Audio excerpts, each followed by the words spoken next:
Hello my dear student. इसके पहले वाले वीडियो में आप लोगों ने फोटोसिंथेसिस का नाम सुना था। आज हम उसी के बारे में बताएंगे एक छोटे से वीडियो में। तो आइए, फोटोसिंथेसिस का मतलब हिंदी में मानने होता है इसका प्रकाश संश्लेषण। यह एक ऐसा प्रोसेस होता है, ऐसी प्रक्रिया होती है जो सूर्य के प्रकाश में की जाती है। करता कौन है? हरे पौधे, सभी हरे पौधे। आइए, फोटो मीन्स क्या होता है? फोटो का मतलब माइंड में ये चलता है कि नहीं, फोटो का मतलब होता है पिक्चर या कोई फोटो, तस्वीर। बट ऐसा कुछ नहीं है। फोटो का मतलब होता है लाइट। क्या होता है? लाइट। और लाइट मतलब सबको पता है क्या होता है बच्चों? प्रकाश। बहुत ही इजी वे में बता रहा हूँ, आप लोग समझने की कोशिश करना। फोटो का मतलब होता है लाइट, और सिंथेसिस का मतलब होता है, मान के चलिए एक तरह से समझ सकते हैं, एब्जॉर्ब या फिर टू प्रिपेयर, यानी भोजन तैयार करने के लिए ये लाइट का क्या करता है? प्रयोग करता है। कौन करता है? पौधे करते हैं। पौधे का कौन सा भाग? पत्तियां। इतना क्लियर हुआ? ठीक है। तो पत्तियों में कौन सा भाग होता है? तो बच्चों मैं बता दूं, जो पौधों की छोटी छोटी पत्तियां होती हैं, पत्तियों की सतह पे, सरफेस पे क्या होते हैं? छोटे छोटे पोर्स पाए जाते हैं, होल पाए जाते हैं, छिद्र पाए जाते हैं, जिनको क्या बोला जाता है? स्टोमेटा बोला जाता है। बेटा क्या बोला जाता है? स्टोमेटा।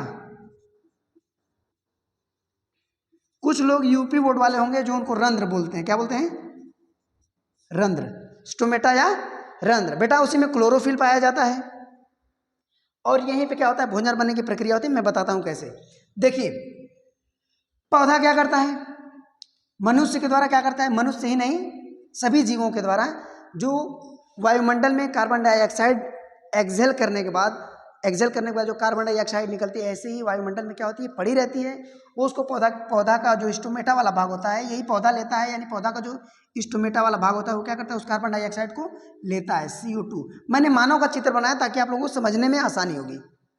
मैंने CO2 बनाया, और पौधा ने क्या लिया? CO2 का मतलब होता है कार्बन डाइऑक्साइड। क्या होता है? Carbon dioxide. चलिए, मानव से इसने क्या लिया? कार्बन डाइऑक्साइड लिया। क्यों लिया? भोजन बनाने के लिए ले रहा है। किस लिए ले रहा है? भोजन बनाने के लिए। बताता हूं कैसे। कार्बन डाइऑक्साइड मानव के द्वारा लिया। अच्छा, पानी भी चाहिए।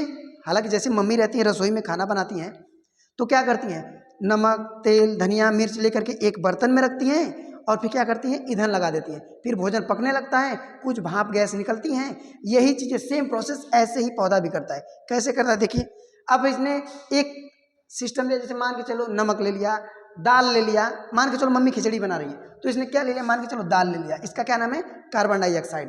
तो इसने क्या लिया? Carbon dioxide, CO2। मम्मी ने लेकर रखा हुआ है। प्लस और भी कुछ लेंगी। क्या लेंगी मैं भी बता रहा हूं। क्या लेंगी? H2O। बेटा H2O क्या होता है? H2O का मतलब होता है बेटा वाटर। क्या होता है? वाटर। वाटर मीन्स क्या होता है? पानी होता है।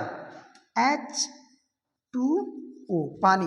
मम्मी ने दो चीज लिया, कार्बन डाइऑक्साइड और वाटर। मैंने लिख देता हूं आप लोगों को समझने के लिए, CARBONDIOXIDE, कार्बन डाइऑक्साइड। मैंने फुल नेम लिखा है। प्लस और क्या ली? वाटर ली थी मम्मी। क्या ली थी? वाटर। चलिए, ले लिया मम्मी ने। अच्छा, मम्मी ने इन सबको लेकर कहाँ जाएंगी? बेटा मैंने बताया था कार्बन डाइऑक्साइड वातावरण, पर्यावरण से ले लिया इन्होंने। और वाटर कहाँ से लिया? मिट्टी से लिया। पौधा पानी कहाँ से लेता है? मिट्टी से लेता है। तो किसके द्वारा लेता है? एक पाइपलाइन लगी होती है, जिसको क्या बोलते हैं? जाइलम बोलते हैं। क्या बोलते हैं? जाइलम। इसी के द्वारा पानी जा रहा है। बेटा देखो क्या होता है, इसी के द्वारा पानी, यानी वाटर क्या हो रहा है? पौधे में जा रहा है। किसके द्वारा? जाइलम के द्वारा। XYLE, xylem. जाइलम के द्वारा क्या हो रहा है? वाटर पौधे के हर एक पत्तियों में जा रहा है। ठीक है, वाटर गया। वाटर भी पत्ती ने ले लिया। वाटर को भी इसने क्या किया? ये देखिए, स्टोमेटा में चला गया। वाटर भी क्या गया? H2O। वाटर गया, कार्बन डाइऑक्साइड आ गया। कहाँ आया है? स्टोमेटा में। कहाँ? स्टोमेटा में आया है। ठीक है, इतना क्लियर हुआ? ठीक है, फिर मैं यहाँ पे बता रहा हूँ, उसी को एक लाइन में मैं बता रहा हूँ। कार्बन डाइऑक्साइड मैंने लिख दिया, CO2।